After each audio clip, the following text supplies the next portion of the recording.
সহিংসতা না হয় পরিস্থিতি অনেকটাই স্বাভাবিক এ নিয়ে জানাতে বরিশাল থেকে আমাদের সাথে যোগ দিচ্ছেন সহকর্মী আলামিন। আলামিন, বরিশালে তো কারফিউ শিথিল করা হয়েছে, সেখানকার আইনশৃঙ্খলা পরিস্থিতি কেমন দেখছেন? সড়কে সাধারণ মানুষের আনাগোনা কেমন?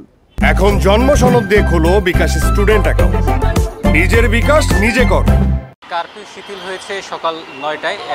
বরিশাল নগরীর প্রাণকেন্দ্র যেটি সদর রোডকে বলা হয়, সেই সদর রোডে কিন্তু সাধারণ মানুষের চলাফেরা বেড়েছে। ব্যক্তিগত গাড়ি চলাচল করছে, অটো রিক্সা থেকে শুরু করে মোটরসাইকেল চলাচল করছে। স্বাভাবিকই বলা যায় এক প্রকার। কিন্তু বরিশালের এই যে চিত্রটি এখন আপনারা দেখতে পাচ্ছেন, সেই চিত্রটি কিন্তু বেশ কয়েকদিন ছিল না। আজকে কিন্তু সেই চিত্রটি একেবারেই স্বাভাবিক বলা যায়।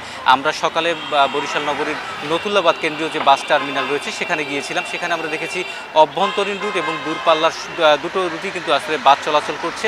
এবং সেখানকার পরিস্থিতি দেখলে কিন্তু বোঝা যাবে না যে আসলে গত দুদিন বা এখনও কারফিউর একটি ব্যবস্থা রয়েছে।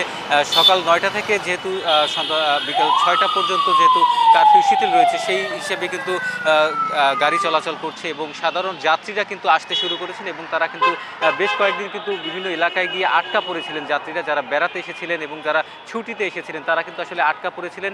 এবং যেহেতু অফিস খুলেছে সে কারণে কিন্তু আজকে আমরা দেখেছি যে গাড়িগুলোতে ভিড় হয়েছে।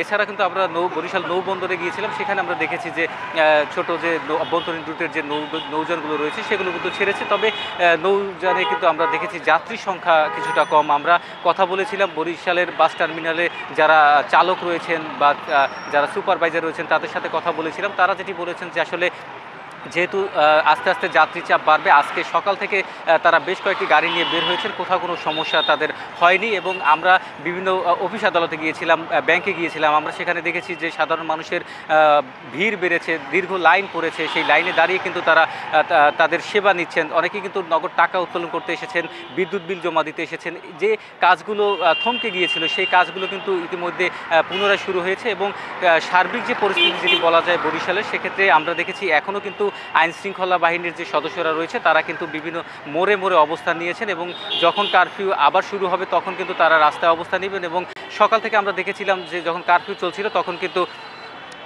আইনশৃঙ্খলা বাহিনীর সদস্যরা সাধারণ মানুষকে জিজ্ঞেস করতেছিল যে কী কারণে তারা বের হয়েছিলেন এবং তাদের আইডি কার্ডও চেক করা হচ্ছিল। সব মিলিয়ে বরিশালের পরিস্থিতি একেবারেই স্বাভাবিক রয়েছে এবং দোকানপাট খুলতে শুরু করেছে। সব মিলিয়ে এক প্রকার বলা যায় যে স্বস্তি ফিরেছে মানুষের মধ্যে। বরিশাল থেকে সবশেষ পরিস্থিতি জানাচ্ছিলেন সহকর্মী আলামিন।